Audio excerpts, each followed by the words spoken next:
And we're continuing our parenting chat this morning on your Feel Good Breakfast Show. Earlier, we spoke about the importance of sleep in a child's life and how it impacts their mental and also physical development. And we're continuing that conversation right now with our creative parenting expert, Nikki Bush. Nikki, you're right. So we've established how important sleep is, when it comes to children, grown-ups as well. We touched on that as well. But should a child not get enough sleep? I mean, what are some of the negative things that we'll be starting to see, especially when it comes to maybe in schoolwork, academics?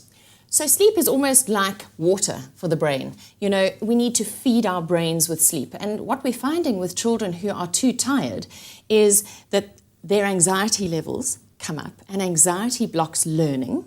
And so we sabotage the whole process of learning once again. If a child comes into the classroom and is tired, they can't concentrate on what the teacher's doing. So if a child is continually tired or continually anxious, you can get gaps in learning. And that's no good for a child's self-confidence, self-esteem. And then I often get busy parents today saying, I can't get my child to sleep at night. And often what's happening with young children, because we're all working and many parents are having to leave their children in aftercare until, say, 5, 6 o'clock in the evening, they're picking their children up at 6 and say it's a 3-year-old. That 3-year-old is almost ready for bed, but you still got to go home, feed them, have quality time with them, bath them, put them to bed. That child, and this is what I'm hearing more and more, these toddlers are being put to bed at 8 at night. They're beyond tired.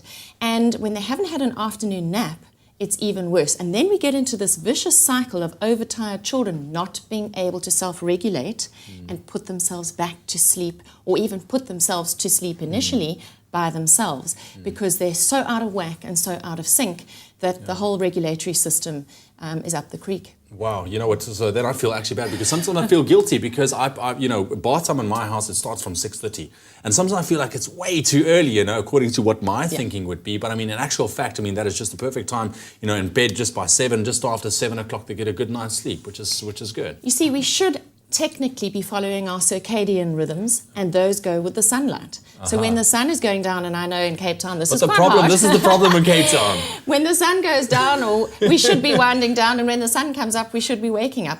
Obviously, you need to, customize it for where you live. That's why I have these blinds, lockout lights, because otherwise kids are going to get to bed at 10 o'clock only. But let's say you've established a good sleep routine. Kids are getting enough sleep. And what are some of the benefits? Are we talking about, things like problem solving, being creative and thinking? That's right. So creativity, problem solving, when you've got more energy in your brain, it can fire better. So information is flowing smoother, and that information can also be stored better in the long-term memory. And what we need to remember about the brain is it also does this thing called pruning. And whatever information pathways have not been well used enough, it starts to prune away. So that generally starts happening at around the age of 12, 13, when children go into puberty. And we need to make sure their brains are wired well enough by then, so that essential information pathways are not lost through that chemical hormonal pruning that takes place. Man, that's incredible. So quality of sleep, good quality of sleep equals good brain health. That's right. Basically, that's what it translates into. Nikki, thank you so much for joining us this morning. Great topic, all about sleep and why it is so important for your children to get to that X amount of sleep that they need. So make sure that you focus on that and get your kids to bed early.